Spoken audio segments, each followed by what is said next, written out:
Hello, everybody. I am excited to interview Twanna Arnold today in my Be Good to You video series. I just recently met her, and she is sort of a coach cousin of mine. And I just wanted to introduce her today and welcome her. And thank you so much for agreeing to do this interview with me. You're so welcome. I'm excited to do it. All right, well, let's get going, right? Okay, so sort of share with me your health story and how you weren't being good to yourself. Wow. So over 30 years, I mean, really, I started feeling tired and sluggish and miserable as I was a teenager, not knowing some underlying health issues that were going on. And, I went through, because I was young, was able to overcome some of that and still be active and, do what I wanted to do in school with sports and things. But mentally, I started losing focus in my senior year in high school. I went through, college before I dropped out, ended up getting, I got married to my high school sweetheart. We're still married today. We just celebrated 30 years. But in that time, along came kids, I homeschooled, and, the focus became less and less about taking care of me and more about taking care of everybody else.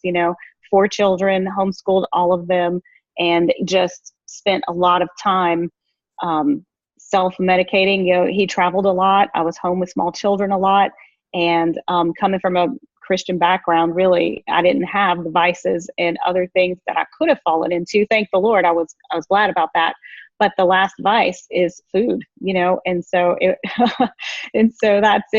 was it for me. That was where the comfort came from. A lot of times after I got the kids in bed, I was just, finding myself comforting myself in the bottom of an ice cream bucket, after a particularly stressful day. I don't know if any of my homeschool moms out there can identify, but, it was compounded on top of the thyroid problem that I finally found out. I developed type 2 diabetes, in 2015. And so, yeah, I spent a lot of time not being good to me, and it all added up. Every poor decision adds up over time, just like the good decisions add up. Just didn't have enough good ones. Absolutely. I was under the impression that the pint of ice cream that they have, that the lid, you threw it away, right? There was Yeah, no portion. That's the serving size. Yeah, right. I mean, and I look back and I would call it my numbing agent. Food was my numbing agent. That's very much so. That's how I got through things. So I can only imagine the homeschooling on top of that where the self-love and self-care to you did feel selfish, right? And so it was hard for you to be good to you because you weren't doing typical things. You were a teacher on top of everything, and you didn't have much downtime to take care of yourself. So, yeah. And just let me interject. I didn't do any of it well because I wasn't taking care of myself.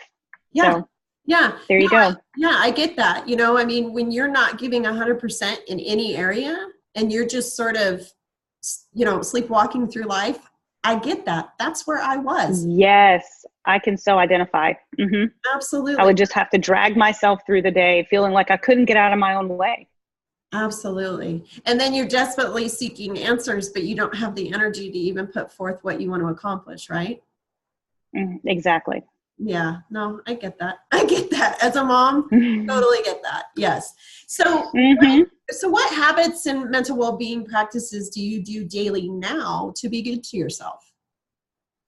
Now, besides working with a health coach, when I finally got to that rock bottom point, when my doctor called as I was driving out of town to go to one of our homeschool football games, I was on my way from Birmingham to Memphis, and he calls and says, your thyroid's fine, because we did find the underlying thyroid problem and we were treating that, but you have diabetes. And so that rocked me right there. And so I had seen a friend of mine who was a health coach, and I just kind of reached out to him and said, what can I do? Because obviously what I am doing is not working. And pride for me was a big thing because, hey, I'm a homeschool mom. I could do it all, And so I don't know if anybody else ever felt like that, but I felt like that's how it's supposed to be.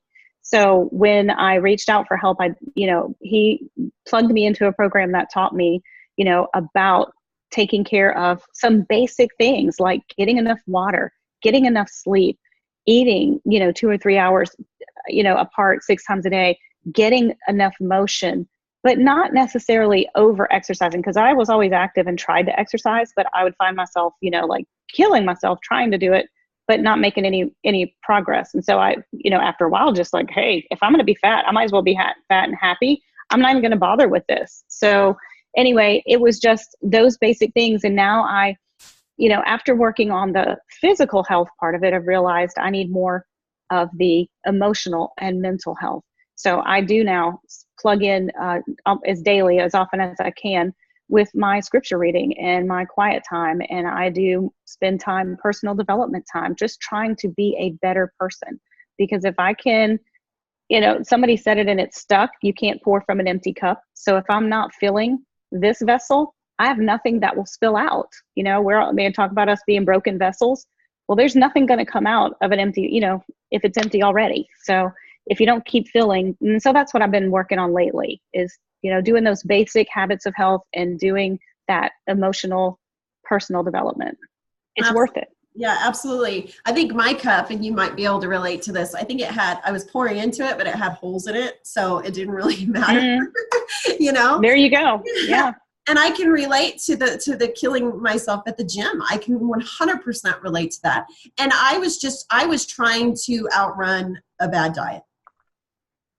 And you can't do that. It is physically impossible to outrun. Yeah. I mean, that was it. You talk about poor nutrition. I grew up in South Louisiana. Everything is food. That's our love language. We wake up in the morning, we eat breakfast, we talk about what we're going to have for lunch. Then we talk about for lunch what we're going to have for dinner and who's baking this, who's making that, what's the big potluck going on. And so it was just a culture of that. And I grew up that way, speaking that language to my children and my family. And they became just like me, tired, overweight, and, not very happy. Yeah, no, I can completely get that. So what advice, sort of in closing here, what advice would you give to others to encourage them to be good to themselves?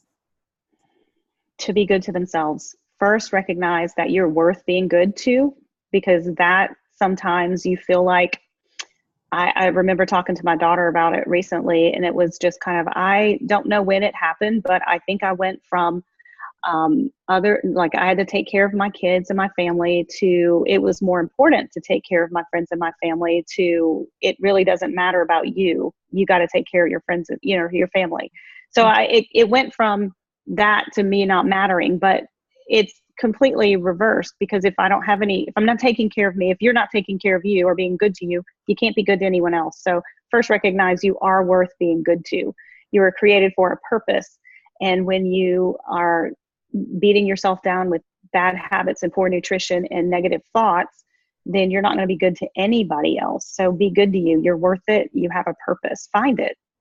Oh, that's awesome. Thank you so much, Twanna, for doing this. I'm super excited. You're welcome. To share this with everybody and just, continue to blossom and continue being good to yourself and good to others. And thank you. And realizing, I'm so glad that you realized that self-love and self-care are not selfish. So they're not. Yes, and I'm very blessed to have you in my group in my community. And thank you so much for agreeing to do this with me today. You're so welcome. Stay good to you. Bye. Thank you.